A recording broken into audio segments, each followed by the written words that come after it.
Social housing is supposed to support people who need it the most, but there is a loophole in the system that is getting a lot of attention right now.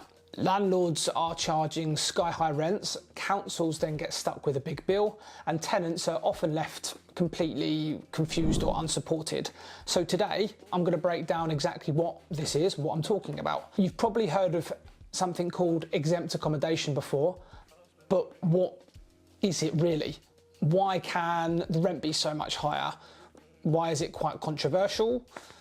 Who is checking it, and what's next for it? What is next in the pipeline to change? I'm going to walk you through a few real life examples that show you how the system can work well and also how it can be gamed. So let's start with exempt accommodation and what it actually is. Exempt accommodation is a type of supported housing, and the big difference is that the usual housing benefits don't apply. This means that landlords can charge more because they're supposed to be offering extra support, and then they get money for that extra support. Exempt accommodation only will apply if the landlord is a housing association, a charity, or a non-for-profit, and they provide what's called more than minimal care or supervision. But that bit, the more than minimal care bit, is really important because it's where things often start to slip and get confused. Normally, councils can cap housing benefit, but with exempt accommodation, they can't. On top of that, even if someone's on universal credit, their rent gets paid through housing benefit rather than the universal credit, which often catches people out. These rules mean that landlords can charge more and still get paid, and that's why this part of the system has become a bit of a hotspot. It also is why it's getting a bit messy. Some tenants don't even know how their rent is being paid. Particularly after funding cuts as well, new exempt housing providers have flooded into the market. Some are legit and some aren't. Now, there are cases where landlords register as charities just to qualify, then offer the bare minimum support, if any, and then councils end up covering the cost, often without much control over how the money is actually spent. And then the result we get is a system where people who genuinely need help risk getting left behind. So how do councils actually decide if a case qualifies? It really comes down to three key things. Is the landlord eligible, i.e. are they a housing association, charity, or a non-profit?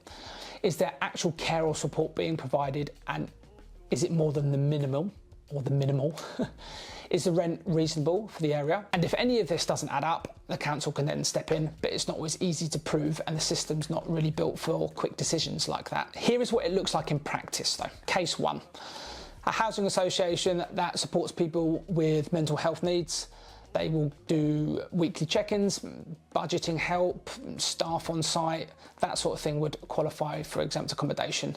And in a nutshell, briefly. In another case, say a landlord sets up a charity and calls a helpline their support. There's no staff, there's no plans, there's no contact, there's no exempt at all really. So this would really get rejected, or it should get rejected. These types of cases are happening every day, and when the support isn't real, funding is getting taken from associations that actually truly need it. There is a review underway, and here's what might change in the future. We should have clearer rules on who qualifies. That will be tighter definitions of what support means. Also more oversight on the rent levels. A push to shut down providers gaming the system is due to come into play. But until then, really, the gaps are still there, aren't they? I'd love to know what your take is on exempt accommodation, if you know much about it, what you would like to see being done. Is it authentic, or is it just being used as a loophole to achieve more rent? Drop your thoughts in the comments. I'd love to know what you think about exempt accommodation in social housing. As always, thank you for watching this video, and I'll see you in the next one.